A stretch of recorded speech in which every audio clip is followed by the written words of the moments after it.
Hello，我係 Tony 啊！嗱，今日就由我漏水專家教大家點樣去樓宇 DIY 睇自己嘅單位有冇漏水啦。嗱，好多時咧，其實好多客人都問有冇漏水啊？點樣為之漏水啊？其實係咪樓上漏水？嗱，其實有5個大嘅地方，大家一定要留意嘅喺自己單位入邊。第一就一定係廁所嘅天花啦，因為大家成日都發現到有漏水嘅控啦，同埋滴水嘅存在㗎啦。嗱，第二個地方就係窗台啦，有打風落雨啦，啱啱都打完風啦。其實窗台漏水咧，好多時都係因為外牆而引致嘅，因為其實我哋好多時喺之前都講過係預製組件嘅問題，即係個建造嘅方法就唔係自己漏水，就係外牆漏水。咁第三個地方就係一啲我哋叫外牆啦，有啲死牆冇窗嘅咧，其實嗰啲漏水咧好多時都係外牆嘅。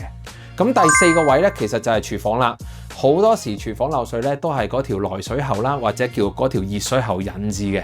咁最後咧，90% 大家都會漏咗咧，就係走廊嘅天花啦。因為好多時大家都係有個櫃啦，或者大家唔係好留意。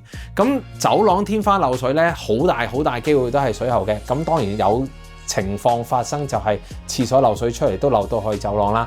咁所以如果呢5大嘅地方，其實大家要留意一下啦。如果見到有水控同滴水咧，就係一個漏水嘅問題。咁當然啦，如果大家有咩問題嘅時候，其實隨時 WhatsApp 俾我哋漏水專家會好快用專業嘅方法解釋俾你聽。